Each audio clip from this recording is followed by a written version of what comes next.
Good morning to all of you. Welcome to all in this 10th class live session. हम लोगों ने exercise 1.1 में दो question किए थे बड़े इम्पोर्टेंट, फोर्थ और फिफ्थ. ठीक है, एक था स्क्वायरिंग वाला और एक था क्यूबिंग वाला. अगर आपको अच्छे से याद हो और आपने उसकी प्रैक्टिस करी हो, उम्मीद कम है कि आप लोगों ने प्रैक्टिस करी होगी, लेकिन मुझे विश्वास है कि कुछ बच्चों ने प्रैक्टिस ज़रूर करी होगी. आज ये क्वेश्चन मैं आपको फिर से कराऊंगा, जिससे आप लोगों में अगर किसी ने प्रैक्टिस नहीं करी है, वीडियो तो आपके पास है ही, आप क्लास देख सकते, कई बार आप क्लास देख सकते हैं.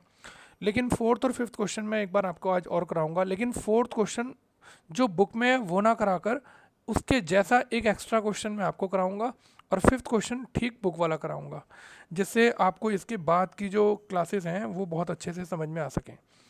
तो मैं क्वेश्चन आपके सामने लिख रहा हूँ जो मुझे अब आपको कराना है. प्रूव दैट, आप भी मेरे साथ लिखिए, द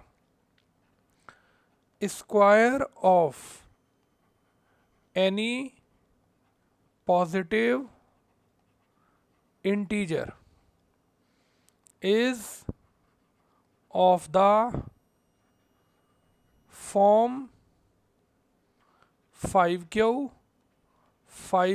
प्लस 1 और 5Q प्लस 4. ये क्वेश्चन है फॉर सम इंटीजर Q. ठीक है, तो जिन बच्चों ने उनकी अच्छे से प्रैक्टिस कर ली होगी उन्हें ये बहुत बढ़िया समझ में आएगा, और जिन्होंने नहीं की होगी समझ तो उन्हें भी अच्छे से आएगा. तो अब देखिए, जहां आपके आंसर में M आया करता था ना, बोर्ड ने जब ये क्वेश्चन पेपर में दिया तो M की जगह Q डाल दिया. कोई बात नहीं, हम भी सतर्क हैं एकदम और अच्छे से लिखेंगे. सबसे पहले let A is any positive integer, so by Euclid's division algorithm. बताइए क्या फॉर्मूला होता है? Dividend equal divisor multiply quotient plus remainder. लेकिन अब की बार हम यहाँ पर क्यू नहीं लेंगे. क्यों नहीं लेंगे? क्योंकि क्यू क्वेश्चन के आंसर में आ गया. तो यहाँ पर हम अपना लेटर ले लेंगे M. क्या लिखेंगे? वेयर, बताइए, r less than B but greater than और इक्वल टू 0. ये कंडीशन जब तक आप नहीं लिखेंगे पूरी की पूरी, आप क्वेश्चन आगे बढ़ा नहीं सकते. चलिए, कौन बच्चा बताएगा अब क्या पुट करेंगे? लिखेंगे पुट. कौन बताएगा बी की वैल्यू क्या लेंगे? साफ साफ दिखाई दे रहा है, बी की वैल्यू 5 लेंगे. देयरफॉर अब बताइए क्या आंसर आ गया? ए की वैल्यू आ गई बी की जगह 5M plus r, where r less than 5 greater than और इक्वल टू 0. कौन बताएगा अब आर की वैल्यू क्या लेंगे? आपको तो बहुत अच्छे से मेथड रट जाना चाहिए, खूब सारे क्वेश्चन हमने आपके सामने कर दिए. आर का आंसर 0 भी लेंगे, 1 भी लेंगे, 2 भी लेंगे, 3 भी लेंगे, 4 भी लेंगे. 5 नहीं लेंगे, 5 से छोटे नंबर लेने हैं, 4 तक. देयरफॉर कौन बच्चा बताएगा अब ए की वैल्यू सबसे पहले क्या होगी? बताइए, जब आप 5M प्लस आर में आर की जगह 0 लिखेंगे तो पहला आंसर आ गया 5M. अगला आएगा 5M प्लस 1. इसके बाद आएगा 5M प्लस 2. आर की जगह 0 पुट किया, 1 पुट किया, 2 पुट किया, और 5M प्लस कितना? 3. और बताओ अगला कौन सा? 5M plus 4. ये देखो, आर की जगह 0, 1, 2, 3, 4 पुट किया, ए के इतने सारे आंसर आ गए. अब मुझे क्या करना है? इन सब के एक एक करके स्क्वायरिंग करने हैं. ठीक है, नंबर है मेरे पास 5 और आंसर है 3, लेकिन मैं सॉल्व इन पांचों को ही करूँगा. चलिए, सबसे पहले केस फर्स्ट. बताइए ए की वैल्यू कितनी है? 5M. कौन बताएगा? क्या लिखेंगे हेडिंग? Squaring both sides. आपकी बुक में 3 वाला क्वेश्चन था, मैंने 5 वाला ले लिया. मेथड दोनों का सेम है. चलिए, स्क्वायरिंग की जा रही है. ये देखिए 25M स्क्वायर. बताइए, अब तो आपको अच्छे से तरीका आ जाना चाहिए. जब तक आप इंटरेस्ट नहीं लेंगे ना, तब तक आप हमसे दूर बैठकर दूर ही रहेंगे. आप चाहते हैं कि आप हमसे दूर बैठकर पास हो, इंटरेस्ट लीजिए. बताइए 25M स्क्वायर में से आप काम की चीज़ निकाल लीजिए. बताइए 25M स्क्वायर में काम की चीज़ क्या है? काम की चीज़ है 5. तो बाकी एक्स्ट्रा क्या बच गया? 5M स्क्वायर बच गया. बताइए ए स्क्वायर की वैल्यू आ गई 5। बताओ भाई, जो चीज़ मुझे आंसर में शो नहीं करनी है उसकी जगह मैं क्या डाल दूंगा, क्यू, और लिखूंगा वेयर क्यू इक्वल 5m²। ये देखिए, ये बात समझ में आई कि नहीं। मुझे जो नंबर आंसर में शो करना था पॉजिटिव इंटीजर का स्क्वायर, वो तो मैंने लिख लिया, और बाकी एक्स्ट्रा जो मुझे शो नहीं करना उसकी जगह मैंने क्यू डाल दिया। चलिए, ये तो हो गया केस 1 की कहानी। आइए अब करते हैं केस 2। चलिए केस 2 शुरू करते हैं। बताइए सेकंड नंबर पर कौन सी वैल्यू है आपके पास। सेकंड नंबर पर है ए का आंसर 5m+1।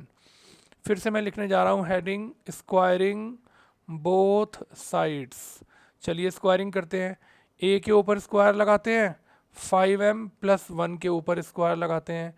अब आइडेंटिटी खोलने का समय आ गया। ये देखो, ए स्क्वायर, ए मेरे लिए 5m है, बी स्क्वायर, बी 1 है, 2ab। चलिए, आपके एनसीईआरटी के दोनों क्वेश्चनों को पक्का करने के लिए मैंने वो बोर्ड का एक्स्ट्रा क्वेश्चन पकड़ लिया, जिससे ये भी हो गया और उनका भी रिवीजन हो जाएगा। 1 का स्क्वायर 1 और 2 5 जा 10m। ये देखिए, 2 5 जा 10m। कौन बताएगा आपके आंसर में 1 आ रहा है, पक्का आ रहा है। तो जिनके नीचे मैं लाल रंग की अंडरलाइन कर रहा हूँ, आप इसमें से कॉमन ले लीजिए जो आपके काम का नंबर हो। ये देखिए, 5 आपने कॉमन ले लिया, अंदर बच गया 5m² + 2m, और लास्ट में लिख दिया +1। तो ए स्क्वायर की वैल्यू हो गई 5। बताओ भाई क्या लिखूँ इस पूरे ब्रैकेट की जगह, क्यू +1, और लिख देता हूँ where Q equal 5m² + 2m। ये देखिए, ये बात समझ में अच्छे से आ रही है कि नहीं। तो ये मेरा पहला आंसर 5Q आ गया, अगला 5Q + 1 आ गया।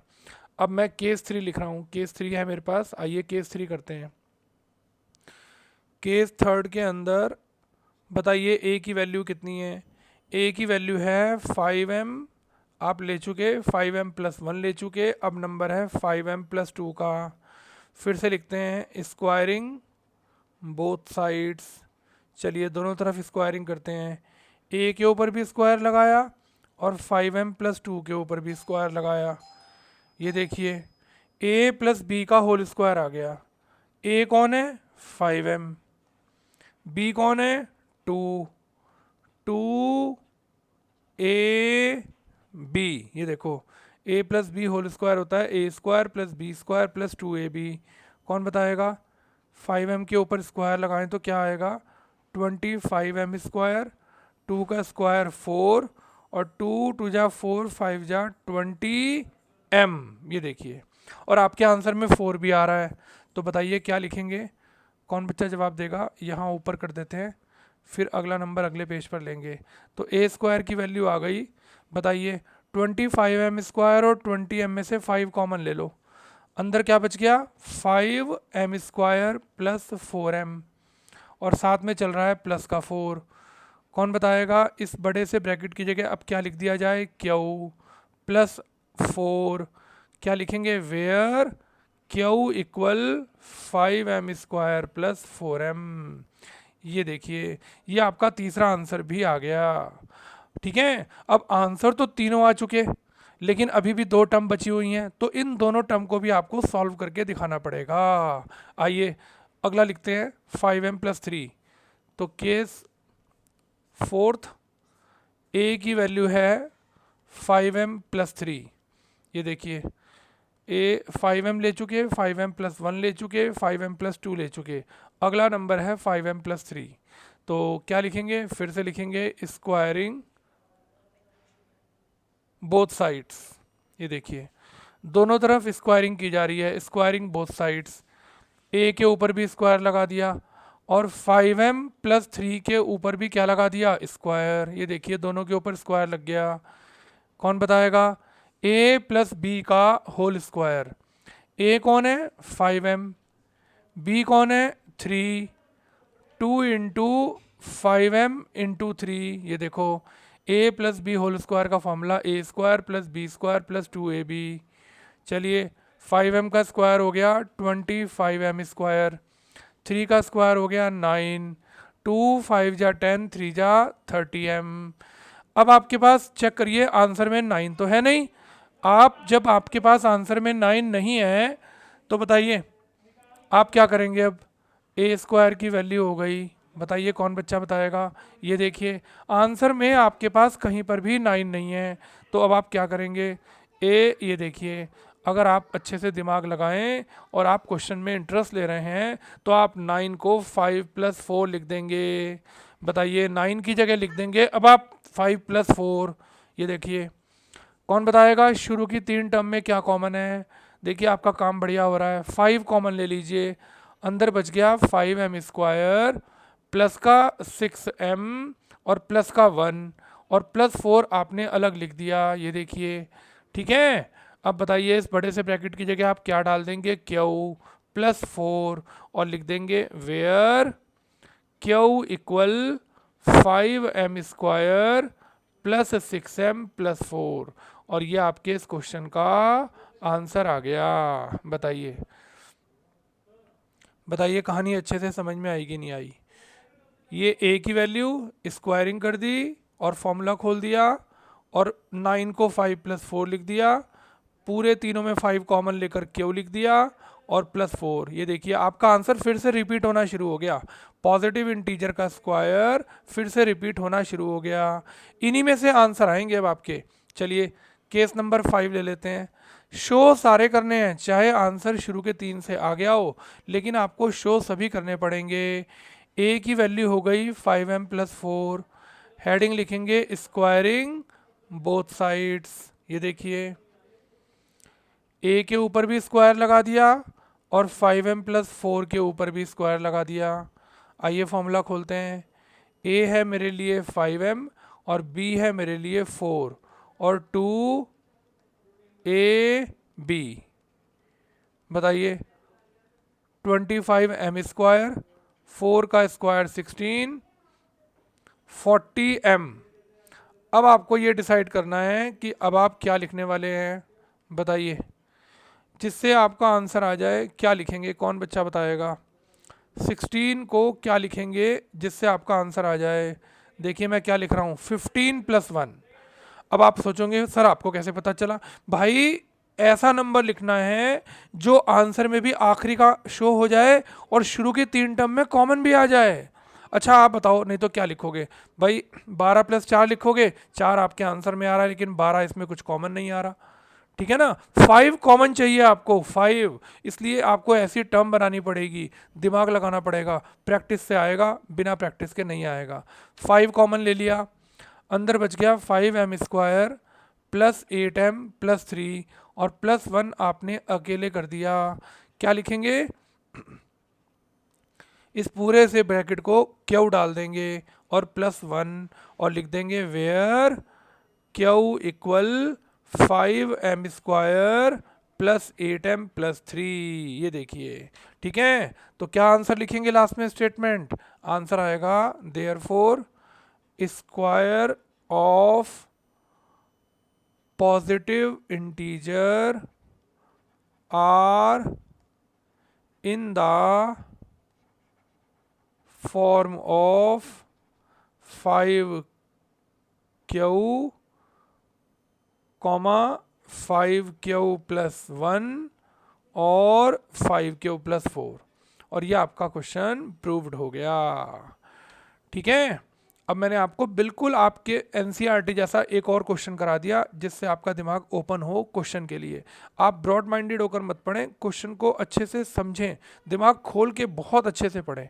चलिए अब वो क्यूब वाला क्वेश्चन एक बार और करते हैं जिससे आपके दिमाग की सारी परेशानियां दूर हो जाएं। एनसीईआरटी की एक्सरसाइज 1.1 का कौन सा क्वेश्चन, क्वेश्चन नंबर 5। आइए एक बार और पढ़ते हैं जिससे खूब अच्छे से आपको क्लियर हो जाए। बार बार करने से टीचर के साथ क्वेश्चन अच्छे से समझ में आ ही जाता है। तो सबसे पहले मैं लिख रहा हूँ let A is any positive integer so by Euclid's division lemma. Formula बनाइए, dividend equal divisor multiply quotient plus remainder where remainder less than B but greater than और इक्वल टू 0। ये देखिए ये कंडीशन है। अब क्या लिखेंगे, कौन बच्चा बताएगा, बी की वैल्यू क्या लेंगे, 9 नहीं लेंगे। अगर आपने इतना बड़ा नंबर 9 ले लिया तो आपको 9 नंबर तक का क्यूब करना पड़ेगा, क्वेश्चन कितना बड़ा हो गया। तो 9 का कोई छोटा फैक्टर लेंगे, तो बी की वैल्यू 3 लेंगे। देयरफॉर ए की वैल्यू आ गई बी की जगह 3 क्यू प्लस आर, और वेयर क्या लिखेंगे, r less than 3 but greater than और इक्वल टू 0। देयरफॉर अब बताइए, लेट आर का आंसर बताइए, 0 भी लेंगे, 1 भी लेंगे और 2 भी लेंगे।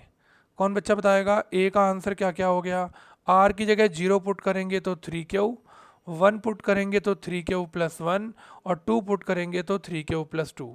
चलिए अब क्या करते हैं, केस फर्स्ट। सबसे पहले ए का आंसर लिखते हैं 3 क्यू, और क्या हेडिंग लिखते हैं, अब की बार हेडिंग आएगा क्यूबिंग बोथ साइड्स।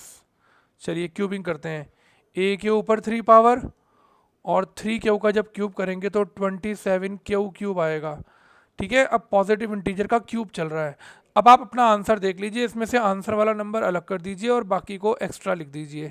ये देखिए, अब बताइए एक्स्ट्रा को हम क्या डाल देंगे, m, और लिख देंगे where m equal 3 q cube. तो जो मुझे आंसर में मैच नहीं करना उसकी जगह मैंने m डाल दिया, और मेरा आंसर बुक से मैच हो गया, a क्यूब इक्वल 9m। चलिए अब करते हैं सेकंड पार्ट। कौन बताएगा, सेकंड पार्ट में a की वैल्यू क्या है, 3 क्यू प्लस 1। हेडिंग डालेंगे क्यूबिंग बोथ साइड्स। a के ऊपर भी 3 पावर, और 3 क्यू प्लस 1 के ऊपर भी 3 पावर। और आइडेंटिटी तो देखो आपको याद करनी ही पड़ेगी। अब मैं तो आपकी हेल्प कर सकता हूँ बार बार बताकर, आप मन से पढ़ेंगे तो आइडेंटिटी याद होगी, नहीं तो सालों बीत जाएंगे आइडेंटिटी याद नहीं होगी। ए क्यूब, ए कौन है मेरे लिए, 3 क्यू, बी कौन है 1, 3 ए बी, ब्रैकेट में ए प्लस बी। कौन बताएगा, 3 क्यू का क्यूब हो गया 27 क्यू क्यूब, 1 का क्यूब 1, 3 3 जा 9 क्यू, ब्रैकेट में 3 क्यू प्लस 1, मल्टीप्लाई करो, a cube equal 27 q cube plus 1, 27 q square plus 9 q. ठीक है, अब बताइए 1 तो मुझे आंसर में चाहिए, ये लीजिए मैंने अलग से लिख लिया। अब बाकी की इन 3 टर्म में मैं 9 कॉमन ले रहा हूँ, अंदर बच गया 3 q cube plus 3 q square plus Q, और जो मुझे आंसर में शो नहीं करना उस ब्रैकेट की जगह मैंने m डाल दिया, और सामने लिख दिया where m equal 3 q cube plus 3 q square plus q. बताइए अब थोड़ा सा अच्छे से समझ में आ रहा है, a प्लस बी का होल क्यूब भी आइडेंटिटी अच्छे से याद कर लीजिए, और देखिए जो काम की चीज़ थी कॉमन ले ली, बाकी को उठाकर m डाल दिया, प्लस 1 लास्ट में लिखा ही हुआ है। आइए तीसरा आंसर लिखते हैं, केस 3। a की वैल्यू है 3 क्यू प्लस 2, हेडिंग लिखेंगे क्यूबिंग बोथ साइड्स। चलिए क्यूब करते हैं, a के ऊपर भी 3 पावर, और 3 क्यू प्लस 2 के ऊपर भी 3 पावर। चलिए कौन बताएगा, इनका क्यूब क्या होगा, ये लीजिए a cube plus b cube plus 3 a b, bracket में a प्लस b। चलिए अब आराम से आइडेंटिटी लगाकर अब क्यूब खोलते हैं, 27 क्यू क्यूब 8, 3 3 जा 9 2 जा 18 क्यू, ब्रैकेट में 3 क्यू प्लस 2। ठीक है, चलो मल्टीप्लाई करते हैं, a cube 27 q cube plus 8, बताओ अब जरा क्या आएगा, 18 3 जा 54 और 18 2 जा 36, 18 3 जा 54 क्यू स्क्वायर और 36 क्यू, और 8 आपके आंसर में है। आपका क्वेश्चन कितना आसान हो गया, जिसके नीचे मैं रेड कलर से अंडरलाइन कर रहा हूँ, इसमें से 9 बाहर निकाल लीजिए।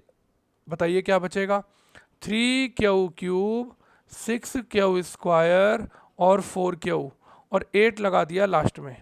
बताइए इस ब्रैकेट की जगह क्या डाल दिया जाए, m plus 8, where m equal 3Q cube 6Q square plus 4Q। क्या लिखेंगे, so cube of any positive integer are in the form of, बताइए 9m और 9m प्लस कितना, बताइए 9m प्लस 1 और 9m प्लस 8। ये आपका क्वेश्चन प्रूव्ड हो गया। बोलिए कहानी अच्छे से समझ में आ गई कि नहीं आ गई, बताइए। ठीक है, समझ में आ गया। तो मैंने आपको कहने को तो 3 क्वेश्चन करा दिए, लेकिन कहने को 2 क्वेश्चन करा दिए। 2 क्वेश्चन कौन कौन से करा दिए, एक एक्स्ट्रा करा दिया और एक कल का जो क्यूब वाला थोड़ा सा आपको मुश्किल लग रहा था वो क्वेश्चन मैंने रिपीट करा दिया, जिससे आपको एक बार और अच्छे समझ में आ जाए। देखिए हम लोग आपको यूट्यूब पर इसलिए बेनिफिट से पढ़ा रहे हैं क्योंकि आप इसको, जब वीडियो पूरी हो जाए साथ साथ करिए। आप चाहें तो इसे 2 बार देखिए, 10 बार देखिए, 20 बार देखिए। बार बार देखने से भी आपके क्वेश्चन आपकी आंखों से एंट्री करेगा ना, तो आपका दिमाग काम करेगा। ठीक है, तो ये 2 क्वेश्चन पक्के करिए। कल मैं इस एक्सरसाइज के एक्स्ट्रा क्वेश्चंस की क्लास आपके सामने बनाऊंगा। देखते हैं कितने बच्चे तैयार होकर बैठते हैं, लेकिन उन बच्चों को ही एक्स्ट्रा क्वेश्चन समझ में आएगा जिन्होंने एक्सरसाइज के सारे क्वेश्चंस टिप्स पे अच्छे से रिवीजन में कर लिए होंगे। ठीक है, आज की क्लास को यहीं ख़त्म करते हैं। आपसे जितना, देखिए जितना करें ना थोड़ा करें, अच्छा करें। जितना अच्छा करेंगे उतना आगे के लिए बेनिफिट होगा। अगले दिन का तभी बहुत अच्छे से समझ में आता है जब पिछले दिन का पक्का हो जाए। तो मेरी आप सबसे रिक्वेस्ट है कि अच्छे से आप ये सब पक्का कर लीजिए, जिससे हम आपके बचे हुए सभी क्वेश्चंस कराने के बाद अब एक्स्ट्रा का रिवीजन स्टार्ट कर सके कल से। चलिए, thank you very much, God bless you, have a good day.